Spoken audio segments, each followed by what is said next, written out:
की इस वीडियो में पर रूप संधि हम लोग पढ़ेंगे। इसको जो है इजी वे में समझेंगे। क्या आपको पर रूप संधि कठिन लगती है? नहीं, कठिन नहीं लगती है, सिर्फ आप कठिन बना लेते हैं। तो कठिन नहीं बनाना है, इसको क्या बनाना है? इजी बनाना है। तो चलिए, सारी संधियों की तरह हम इस संधि को भी समझेंगे, इसके सूत्र को समझेंगे, इसका नियम क्या है, इसका उदाहरण क्या है, और अंत में जानेंगे हम एक छोटी सी प्यारी सी ट्रिक। ठीक है, तो मैं आपको जो है, जैसे मैंने फेस किया है संस्कृत को मतलब समझने के लिए, तो मैं उसी बेस पे कह लीजिए आप लोगों को बता रही हूँ, ताकि आप जो मैंने स्ट्रगल फील किया है आप लोगों को ना करना पड़े। तो वीडियो को पूरा देखिएगा, क्योंकि स्किप करेंगे तो आपका ही लॉस होगा। तो लॉस मत करिए, प्रॉफिट उठाइए, क्योंकि ज्ञान जो है हर कोई फ्री में नहीं देता है। तो चलिए जानते हैं कि पर रूप संधि। पर रूप जो संधि है हमारा, तो इसका जो है सबसे पहले समझेंगे सूत्र। क्या समझेंगे? सूत्र। जैसे हमने सारी संधियों के सूत्र पढ़े, और मैंने आप लोगों से कहा है कि यदि सूत्र आप समझ लेते हैं, उसको तोड़ना जान जाते हैं, तो वो आधी बात तो आपको वैसे ही समझ में आ जाएगी। तो सबसे पहले पर रूप, आप लोगों से जब भी पूछा जाएगा कि पर रूप संधि क्या है, तो पर रूप संधि जो है सबसे पहले तो स्वर संधि का एक प्रकार है। ठीक है, स्वर संधि का क्या है? एक प्रकार है। ये बात आपको समझ में आ गई। अब इसका रूप क्या, इसका सूत्र क्या है? पर रूप संधि जो है स्वर संधि का एक प्रकार है। ये बात कंफर्म हो गई। अब अगला है कि सूत्र। सूत्र क्या है इसका? इसका सूत्र है एंगी पर रूपम। क्या है सूत्र? एंगी पर रूपम। ठीक है, आप लोग एंगी पर रूपम, एंगी पर रूपम मीन्स क्या होता है? अब यहाँ पे एंगी क्या है? हमारा एंग प्रत्याहार है। ठीक है, जैसे हमारा प्रकृति भाव संधि में जिस तरह से हमने जो पूर्व रूप संधि में एंग प्रत्याहार का प्रयोग किया है, उसी तरह हमारा इसमें भी एंग प्रत्याहार का प्रयोग होगा। सबसे पहली बात ये हो गई। अब है पर रूपम। पर मीन्स क्या होता है? बाद। पर मीन्स क्या होता है? बाद। और रूपम मीन्स क्या होता है? रूप। ठीक, या समान, समान भी कह सकते हैं आप। ठीक है, सदृश्य समझते हैं, समान। तो कहने का मतलब क्या है? जैसे हमारा अरे पूर्व रूप संधि में एंग प्रत्याहार का प्रयोग हो रहा था, लेकिन उसमें जो अ है पहले वाले रूप में बदल जा रहा था, लेकिन इसमें जो अ है इसमें बदल जाएगा, बाद वाले रूप में हो जाएगा। ठीक है, तो इसको अच्छे से समझने के लिए समझ लीजिए। अब एंग प्रत्याहार क्या है? जो लोग नहीं जानते उनको बता दो। जो हमारे संस्कृत वर्णमाला है, जैसे हिंदी की वर्णमाला है अ आ क ख ग घ, इंग्लिश की वर्णमाला है ABCD, उसी तरह हमारी संस्कृत की भी अपनी वर्णमाला है अ इ उ ऋ ऋ क ए ओ अंगा ए ओ च ह य ग र ट ल ड़ इ म अंगा ण न म झ ब य ग ड़ ध स क प छ ट च ट त व क प य श श श र ह ल। ठीक है, इसी तरह हमारी संस्कृत की वर्णमाला भी है, और ये 14 सूत्रों में बटी है। इसे 42 प्रत्याहार बनते हैं। तो उसमें हमारा जो ये शुरू का है अ इ उ ण स्वर वाला जो है रि रि क, इसमें देखिए हमारा ए ओ अंगा कहीं पे आ रहा है? दिख रहा है आप लोगों को? जिसको दिख रहा है फटाफट कमेंट करके लिखे। जो हमारा तीसरा सूत्र है, कौन सा? तीसरा। अ इ उ ण पहला है, रिलिक दूसरा है, ए ओ अंगा तीसरा है, और ए ओ च क्या है? चौथा है। मतलब ये क्या है? स्वर वर्ण है। ठीक है, तो इन स्वर वर्णों में हमारा एंग प्रत्याहार कहाँ पे आ रहा है? यहाँ पे आ रहा है। तीसरा जो सूत्र है उसमें ए ये दिख रहा है आपको, और ये जो अंगा है ये है। तो यही जो है ये बना है। ठीक, जिसको नहीं समझ में आ रहा मैं उसको बता रही हूँ, क्योंकि मैं नहीं, ये नहीं कि बस पढ़ा के निकल नहीं, समझना, आपको हर चीज समझना है। जो पहली बार देख रहा है वो भी समझ जाए, और जो शुरू से मुझे देख रहा है वो तो मतलब पक्का हो गया होगा कि कैसे तोड़ेंगे, कैसे प्रत्याहार बना, कैसे वर्ण विन्यास होगा, कैसे जो है संधि होगी, सब उसको पता चल गया है। लेकिन जो लोग पहली बार देख रहे हैं उनको बता रही हूँ कि ये जो ए है ये अंगा है, तीसरा जो हमारा सूत्र है वो है। अब इसमें जो ये अंगा है इसको हम नहीं लिखेंगे। क्यों नहीं लिखेंगे? क्योंकि ये क्या है? एक संज्ञक वर्ण है, इसका प्रयोग सिर्फ क्या है? प्रत्याहार बनाने में है। तो बचा क्या हमारा? ए और ओ। ठीक है, क्या बचा? एक ये ए बचा, और ये क्या बचा? ओ बचा। यानी हमारे एंग प्रत्याहार में कौन सा वर्ण आ गया? ए और ओ आ गया। ठीक है, तो इसी पे जो है हमारा सारा नियम टीका है, लेकिन वो किस तरह से है बस यही समझना है। तो सूत्र में हमारा एंग में हमारा ए और ओ वर्ण का प्रयोग होगा, और ये जो है बाद वाले का रूप ले लेगा। अब किस तरह से लेगा इसी को हम समझेंगे नियम में। तो चलिए जानते हैं अब इसके नियम को। तो एंगी पर रूपम इतना समझ गए आप लोग, और पर रूप संधि जो है किसका भेद है? स्वर संधि का भेद है। अब इसके नियम को समझिए। नियम आप लोग किताब में पढ़े हैं, लेकिन मैं इसको जो है शॉर्ट में समझाऊंगी, डीपली में तो समझाऊंगी, लेकिन संधि स्वर संधि का एक प्रकार है। ये बात क्लियर हो गई। पर रूप संधि का सूत्र है एंगी पर रूपम। एंगी क्या है? एंग प्रत्याहार है, और इसमें हमारा ए और ओ वर्ण आता है। अंगा बाइकट हो जाता है। क्यों? क्योंकि वो इत संज्ञक वर्ण है, उसका प्रयोग सिर्फ प्रत्याहार बनाने के लिए होता है, और ए और ओ हमारा प्रयोग होगा। यानी जो नियम है पर रूप संधि का, इसमें क्या प्रयोग होगा? ए और ओ, ये तो प्रयोग होगा ही। साथ ही साथ हमारा एक वर्ण और आएगा कौन सा? अ। कौन सा? अ। अब इसमें क्या है कि कुछ बातें जो हमें और याद दिमाग में अपने बैठानी है। क्या? कि जो हमारा संधि में हम लोग जानते हैं, एक होता है हमारा पहला पद, ठीक है, एक होता है हमारा दूसरा पद,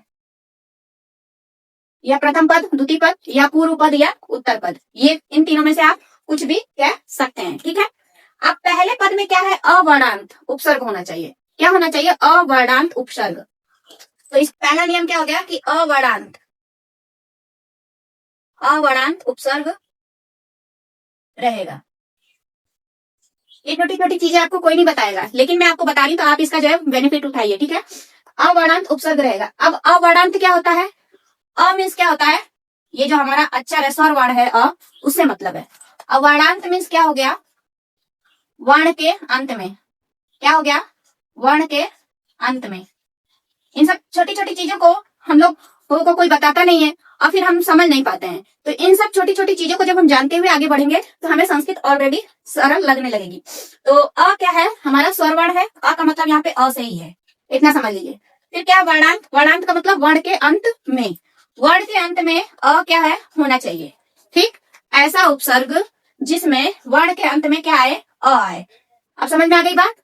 अवर्णांत उपसर्ग रहेगा, इसका मतलब समझ में आ गया। मतलब जो उपसर्ग होगा, जो हमारा संस्कृत में 22 उपसर्ग है, उन उपसर्गों में कुछ उपसर्ग ऐसे हैं उ वाले हैं, कुछ ई वाले हैं, उसी अवर्णांत उपसर्ग। अब अवर्णांत उपसर्ग क्या होता है? चलिए इसको जानते हैं। अवर्णांत उपसर्ग का मतलब होता है, जैसे हमारा अव है, उसको जब हम टुकड़े करेंगे तो अंत में क्या है? अ आना चाहिए। अब जैसे अव है, प्र है, और क्या है हमारा? उप है, ठीक है। अब जैसे एक हमारा आता है परी, ये क्या है? परीक्षा में परिधन इच्छा जुड़ता है तो परीक्षा होता है ना। तो ये जो र है, र पे क्या है? बड़ी की मात्रा है, अरे छोटी की मात्रा है, सॉरी, क्यों कैसी मात्रा है? छोटी की मात्रा है। यानी इस प धन र को तोड़ेंगे, फिर अंत में क्या आएगा हमारा? री आएगा, यानी अंत में क्या आ रहा है? ई आ रहा है। तो ये क्या हो गया? उपसर्ग कैसा हो जाएगा? ई वाला हो जाएगा, ठीक है। और हमें क्या बताना है? अ वाला बताना है, ठीक है। तो देखिए, ऐसे ही हमारा अ है, जब हम इसको तोड़ते हैं तो अ धन व पूरा है, यानी इसमें अ क्या है? जुड़ा है। इसको जब हम तोड़ेंगे, इसी तरह प्र है, तो यहाँ पे देखिए अ आ रहा है ना अंत में। जब हम प्र को तोड़ेंगे तो क्या हो जाएगा? प धन र है, आधा र है, फिर क्या है हमारा? अ जुड़ेगा, तो क्या हो जाएगा? प्र, ठीक। और अब यदि हम उ को तोड़ते हैं तो क्या हो जाएगा? उ धन प क्या है? पूरा है, यानी अ क्या है? इसमें जुड़ा है। संस्कृत में जो स्वर वर्ण होते हैं वो पूरे होते हैं, स्वतंत्र होते हैं और एक मात्रिक होते हैं। तो लेकिन जो व्यंजन वर्ण है वो अर्धमात्रिक होते हैं, वो बिना स्वरों की सहायता के नहीं लिखे जा सकते पूरे। यदि उनके नीचे हलंत है यानी वो अर्धमात्रिक रूप में है, और जब अ लग जाता है, पूरा लिखा है, तो इसका मतलब उसमें अ क्या है? जुड़ा है। अब मैं समझा रही हूँ आप लोगों को अवर्णांत उपसर्ग, यानी वर्ण जो उपसर्ग है हमारे 22, उसमें से जो उपसर्ग मिलेगा उसको तोड़ेंगे और अंत में यदि हमारा अ आता है तो वो किस में चला जाएगा? अवर्णांत उपसर्ग में चला जाएगा। ये बात क्लियर हो गई? तो चलिए इसके नियम को अब समझ लेते हैं। कुछ बच्चे होंगे भाई नहीं समझ पाते होंगे कि अवर्णांत क्या है, उपसर्ग क्या है। अवर्णांत उपसर्ग किसे कहेंगे? तो यानी वर्ण के अंत में जब हम उसको तोड़ेंगे तो अ आना चाहिए। कुल मिला के पूरा निचोड़ यही है। अवर्णांत उपसर्ग का मतलब ये है कि जो उपसर्ग है उसको जब हम तोड़ के लिखेंगे, उसका एक एक वर्ण अलग करके लिखेंगे तो अंत में अ आना चाहिए। ये बात क्लियर हो गई? अवर्णांत उपसर्ग। तो जो पहला पद है उसमें क्या रहेगा? अवर्णांत उपसर्ग, ठीक। अवर्णांत उपसर्ग रहेगा। फिर जो दूसरा पद है उसमें हमारा ए या ओ से, ये जो हमारा एंग प्रत्याहार है उससे क्या होगा? ए और ओ से शुरू होने वाला वर्ण होगा, शुरू होने वाला वर्ण। आप लोगों को बोरियत लग रही होगी कि मतलब इस तरह से समझा रही है, लेकिन क्या है कि कुछ बच्चे ऐसे हैं जो बहुत ही बारीकी एक एक पॉइंट को जो है नहीं समझ पाते। और मेरा जो बेस है बिगनर है, यानी मैं उन बच्चों को बता रही हूँ जिनको संस्कृत में अ क्या है, ई क्या है, उसका जो जीरो कहते हैं वो भी नहीं मालूम है। यदि आपको संस्कृत का समझ लीजिए जीरो भी नहीं मालूम है तो आप मेरी सारी क्लासें देखेंगे तो आप जो है 0 से 100 पे पहुंच जाएंगे। तो मेरी सारी वीडियो चैनल पे पड़ी है, जाके पूरा देखिए। मैंने सारे वीडियो पब्लिक कर रखे हैं, कोई भी प्राइवेट या अनलिस्टेड नहीं करके रखी हूँ। सारे जो है मैं डालती, चाहे शॉर्ट डालूं चाहे लॉन्ग डालूं, सब पब्लिक कर रखी है। जितना जिसको फायदा लेना है उठाइए आप लोग। और संस्कृत को लेकिन इजी तरीके से सीख लीजिए, और आप लोगों को जो संस्कृत कठिन लगती है वो कठिन ना लगे। मेरा बस यही का लीजिए फोकस है कि जो बच्चे हैं संस्कृत ले लिए हैं तो उनको जो संस्कृत है इजी वे में किस तरह से बताया जाए कि वो समझ जाए, तो वो प्राउड फील करें कि हाँ हम संस्कृत लिए तो अब हम संस्कृत में क्या है तेज तर्रार है। जो उनके अंदर एक थोड़ा से उसके सूत्रों को लेके और उसको लेके कहीं ना कहीं क्या अंदर ही अंदर, भले बाहर से वो दिखाते कि हाँ संस्कृत लिए कोई वो कठिन नहीं है, लेकिन अंदर कहीं ना कहीं जो है 1.1 जो है डर रहता है कि इसका ये सूत्र है, इसका ये नियम है, ये क्या कैसे आ गया क्यों आ गया नहीं समझ में आता है। तो मैं बारीकी से हर चीज इसीलिए बता रही हूँ ताकि आप यदि 0 लेवल पे भी हैं संस्कृत में तो आप उसको सीख सके। ठीक है, सीखिए चाहे जैसे सीखिए। और मैं एक एक पॉइंट को इसीलिए बता रही हूँ कि आपको जब एक एक पॉइंट मान लीजिए मालूम भी है तो जो कुछ पॉइंट नहीं मालूम है वो भी आपको पता चल जाएगा और संस्कृत सरल लगे। तो इतनी बात समझ में आ गई कि इसमें एंग प्रत्याहार का प्रयोग होगा, अवर्णांत उपसर्ग, यानी जो उपसर्ग होगा वर्ण उसका जो अंतिम है अ आना चाहिए, और ए जो दूसरा पद है उसमें ए या ओ से शुरू होने वाला वर्ण होना चाहिए। अब इसको उदाहरण से समझ लेते हैं। यानी हम ऐसे भी कह सकते हैं संक्षेप में, अवर्णांत उपसर्ग प्लस एओ वाला शब्द बराबर पररूप संधि। ठीक है, संक्षेप में आप इस तरह समझ सकते हैं। अब जैसे अवर्णांत में आता है अव, क्या आता है, पहले प्र वाला देख लीजिए। इसका जो एग्जाम्पल ज्यादा नहीं है, बहुत ही कम है, 4-5 बस मुश्किल से यही मिलेंगे, तो इसको ज्यादा परेशान मत होइएगा। तो प्र आ गया और क्या प्लस हमारा एजते, क्या पढ़ते हैं हम एजते। इस तरह से समझिए जो ये प्र है इसमें अ निकल के आएगा। ठीक, जब इसको तोड़ेंगे, अभी मैंने तोड़ना बताया ना, प है और क्या है र है और क्या है इसमें अ है। ठीक है, प्र इस तरह से बना, तो यानी अ निकल के आया अंत में। अब एजते है, ए को तोड़ेंगे तो ए धन ज, धन ज में क्या है पूरा ज है यानी अ जुड़ा है, ते है यानी त धन ए। ठीक है, इस तरह से हो गया। अब देखिए इसमें जो है अ आ रहा है अंत में, और इसमें जो है ए, एजते जो है ए से शुरू है, जो शब्द एजते है वो ए से शुरू है कि नहीं शुरू है, तो दूसरा पद है ए से शुरू हो रहा है, और जो पहला पद है उसमें जो उपसर्ग है प्र, उसमें क्या आ रहा है अ आ रहा है, आ रहा है ना, यानी अवर्णांत उपसर्ग आ रहा है। तो ये जो अ है और ए है, ये अ और ए मिलके क्या बन गया हमारा ऐ बन गया। ठीक है, अब ये जो प्र है, ये जो अ है पूर्व रूप संधि में क्या था कि ऐसे ये जो अ था इसमें बदल जा रहा था अवग्रह चिन्ह में, लेकिन इसमें जो है ये जो अ है किसका रूप ले लेगा पर रूप का। पर मीन्स बाद वाला, ये जो बाद वाला क्या है ए बाद वाला शब्द है। अब ये जो प है इस पे आ जाएगा और ए क्या हो जाएगा अ क्या हो जाएगा हमारा, यहाँ पे जो ये अ है गायब हो जाएगा, यानी वो अपना रूप क्या है दूसरे को दे देगा। पूर्व रूप संधि में क्या था कि जो अ था अवग्रह चिन्ह में बदल जा रहा था, और उसका जो अ है अवग्रह चिन्ह में बदल रहा था वो कहीं ना कहीं था। ठीक है, दिख रहा था कि हम क्या हरे में चाहे टेपी में सब में अ कहीं ना कहीं हमको दिख रहा था, किस रूप में अवग्रह चिन्ह में। लेकिन इस पर रूप में क्या है कि जो बाद वाला शब्द है वो अ को गायब कर देगा और उसकी जगह क्या ले लेगा अपने ले लेगा, यानी बाद वाला शब्द जो है इस पे हावी हो जाएगा। ठीक है, तो अ क्या हो जाएगा यहाँ पे विलुप्त हो जाएगा समझ लीजिए। लेकिन क्यों, क्योंकि ये जो बाद वाला शब्द है ये इस पे आ जाएगा इस वजह से। ठीक है, इतनी बात आपको समझ में आ गई कि जब प्र को तोड़ेंगे तो ये अवर्णांत उपसर्ग है, एजते जो है हमारा क्या है ए से शुरू हो रहा है। अब इसमें जो प्र में अ है ये बन जाएगा हमारा ए के रूप में, यानी ये जो ए है इस पे आ जाएगा और शब्द बन जाएगा हमारा प्रेजते। ठीक है, और इसे हम वृद्धि संधि का क्या कह लीजिए पररूप संधि जो है वृद्धि संधि का अपवाद भी है, क्योंकि अभी देखिए प्र और ए जोड़ते तो क्या हो जाता प्रे हो जाता। ठीक है, प्र में अ आ रहा है ऐसे बनता, वृद्धि संधि होती तो हमारा जो है प्रे ऐसे बनता, लेकिन अ क्या है ए जो है अ को हटा के अपनी जगह ले लिया है, इसीलिए इसको बोलते हैं पर रूप, यानी दूसरे का स्थान लेके उसके जैसा बन जाना। तो ये जो प्र है पहले अ वाला था, लेकिन जब एजते जुड़ा है तो ये प्र जो है प्रे बन गया है। ठीक है, अच्छा समझा दूं, जैसे ये प्र था अभी ये अ वाला है अवर्णांत वाला। ठीक है, लेकिन जब ये एजते जुड़ा है तो ऐसे प्रे बन गया, बना ना। तो अब ये जो अ है किस रूप में आ गया है ए रूप में आ गया है। ठीक है, तो जो अ है ए और ओ रूप में जो बदल रहा है प्र से, ये जो अ है अब इस रूप में बदल गया, प्र जो है प्रे में बदल गया, यही क्या है पर रूप संधि। पूरा निचोड़ समझ लीजिए बस यही है कि अवर्णांत उपसर्ग का ए और ओ में बदल जाना हमारा क्या कहलाता है पर रूप संधि कहलाता है। मोटा मोटा फुल्ली डिटेल मतलब पर रूप संधि का यही निकल के आता है। अब ऐसे ही एक और उदाहरण है कि जो हमारा अवर्णांत उपसर्ग है इसमें नियम और उदाहरण दोनों हम लोग जो सीख रहे हैं। ठीक है, तो उस बात को भी आप लोग ध्यान दीजिएगा। ऐसे ही हमारा ओ में क्या आता है उप धन औसती। क्या है? अब ओ वाला उदाहरण भी देख लीजिए आप लोग, क्या है? उप धन औसती। अब इस उप को जब हम तोड़ेंगे, उ धन प धन अ, यानी अ है अंत में, ये जो उपसर्ग उप है इसको जब हम तोड़ेंगे तो अंत में अ आ रहा है।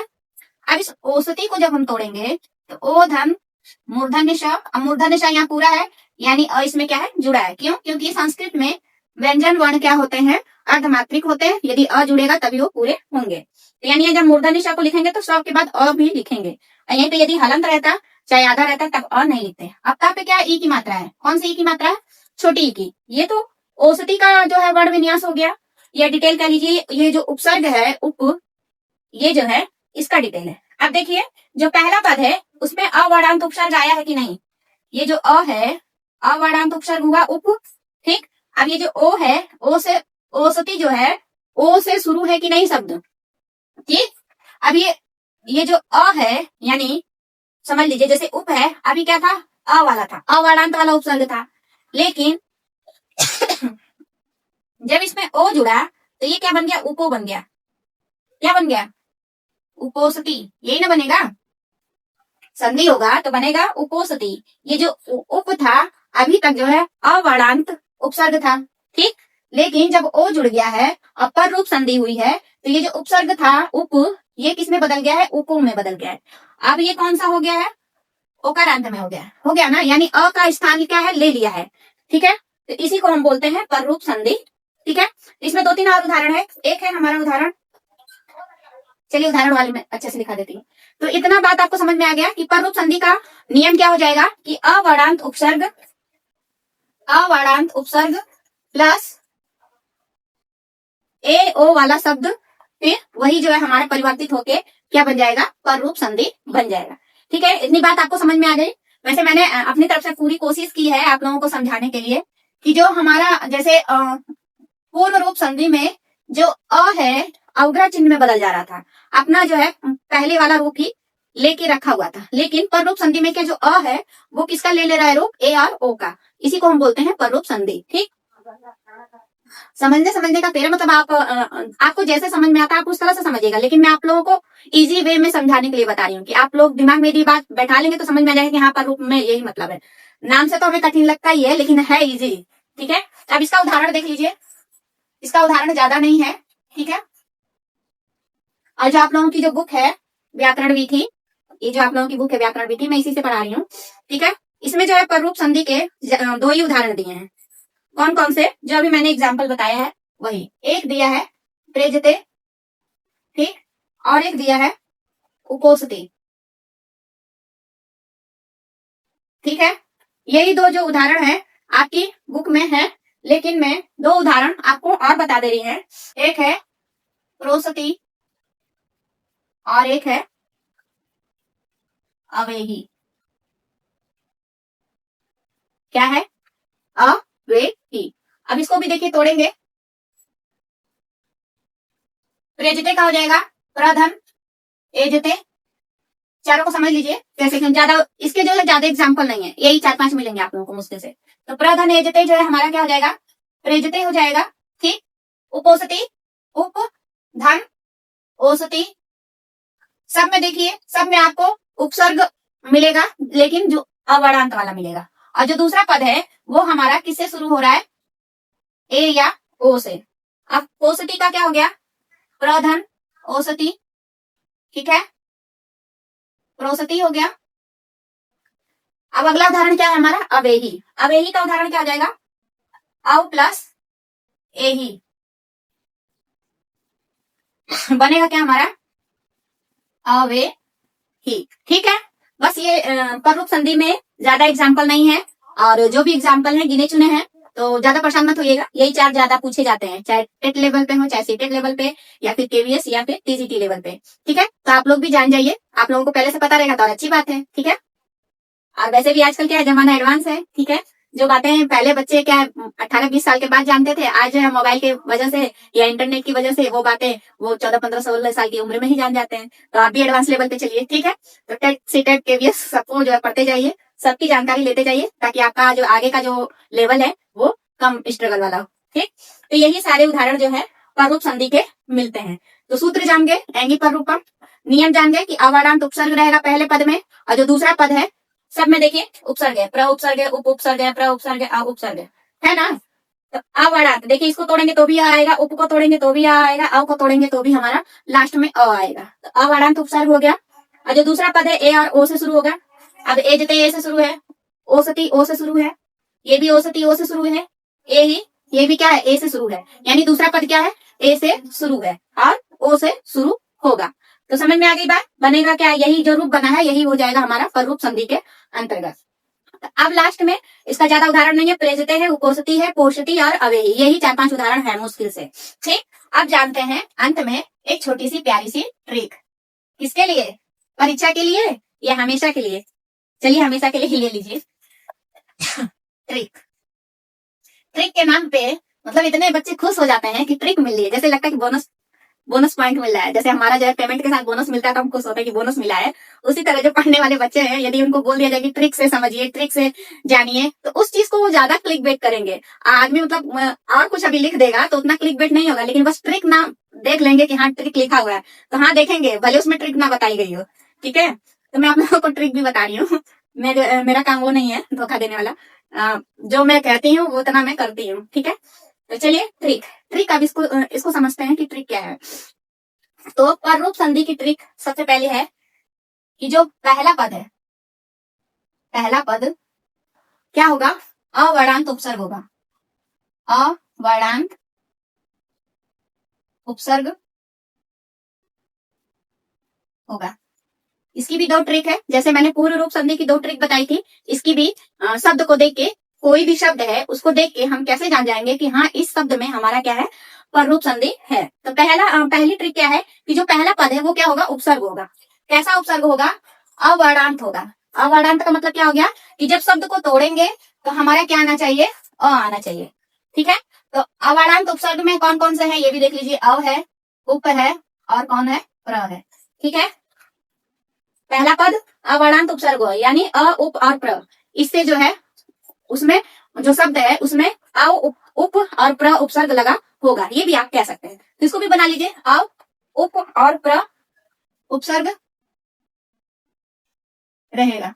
ठीक है, मैं नियम से ही ट्रिक बना देती हूँ, इसलिए कि मतलब नियम भी ना भूले और जो हमारी ट्रिक है वो भी हमें अच्छे से याद रहे। मान लीजिए हम नियम भूल जाए तो समझ, इस ट्रिक को हम देख के समझ जाएंगे कि हाँ जो पहला पद है वो उसमें क्या रहेगा, उपसर्ग रहेगा। कैसा रहेगा, अवर्णांत उपसर्ग रहेगा। चलिए ये दूसरी ट्रिक हो गई, पहला पद अवर्णांत उपसर्ग होगा। ये तो जो बच्चे इस चीज को नहीं समझ सकते तो इसको समझ लेंगे ना, अ उप और प्र उपसर्ग रहेगा, इसको तो आप समझ लेंगे ना, अच्छे से समझ लेंगे। तो तीन जो है इसका वो हो गया। अब तीसरा क्या है हमारी ट्रिक, तीसरी ट्रिक हो जाएगी कि जो दूसरा पद है, दूसरा पद ए या ओ से शुरू होगा, ए या ओ से शुरू होगा। यानी हम लोग सभी लोग जानते हैं कि संधि जब हम करते हैं तो 2 पद होता है, पहला पद और दूसरा पद, तो जानते ही हैं। तो पहला पद में क्या होगा, उपसर्ग होगा, लेकिन जो दूसरा पद होगा वो किससे शुरू होगा, ए से शुरू होगा और ओ से शुरू होगा। या कह लीजिए क्या था हमारा, ए जते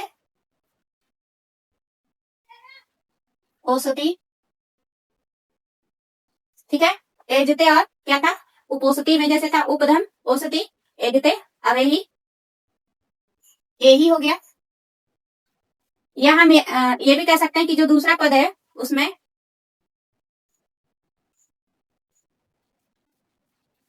दूसरे पद में एजते औसती ए ही शब्द देखने को मिलेंगे। ठीक, इसकी जो है 4 ट्रिक हमने बना ली है कि जो शब्द है उसको देख के हम कैसे जान जाएंगे कि जो शब्द है वो पररूप संधि का उदाहरण है। अब इसके उदाहरण को भी लिख लेते हैं, इसके उदाहरण को देख लेते हैं। इसके उदाहरण को जब हम देख लेंगे तो समझ जाएंगे। जैसे इसका उदाहरण है, हमने अभी क्या पढ़ा, प्रेजते पढ़ा, ठीक, और क्या पढ़ा, उपोषती पढ़ा,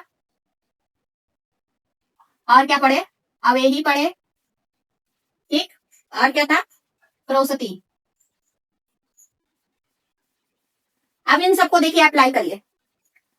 पहला पद अवर्णांत उपसर्ग होगा, यानी जो पहला पद है प्र उप अवेही प्रो, जब हम संधि करेंगे तो इसमें जो प्र है अलग निकल के आएगा, उप अलग निकल के आएगा, अव अलग निकल के आएगा, प्र अलग निकल के आएगा। ठीक है, इतनी बात समझ में आ गई। कुल मिला के इसकी सबसे सरलतम ट्रिक क्या है कि ये उपसर्ग युक्त जो है शब्द रहेगा। इतनी बात समझ लीजिए। ठीक, कि संस्कृत के जो 22 उपसर्ग है उसमें भी सिर्फ कौन से अवर्णांत उपसर्ग वाले शब्द रहेंगे। रूप संधि को इजी वे में समझा, उसके सूत्र को जाना, उसके नियम को जाना, उसके उदाहरण कौन कौन से ये भी जाने, साथ ही साथ परीक्षा में प्रयोग होने के लिए हमने एक छोटी सी ट्रिक भी जानी। तो आप लोगों को आज की वीडियो कैसी लगी? जरा भी आप लोगों को इन्फॉर्मेटिव लगी है, नॉलेजफुल लगी है, तो आप लोग जो है मेरे चैनल को सब्सक्राइब जरूर करिए और मुझसे जुड़ के संस्कृत को सरलतम रूप से जरूर सीखिए। तो मिलते हैं अगली वीडियो में।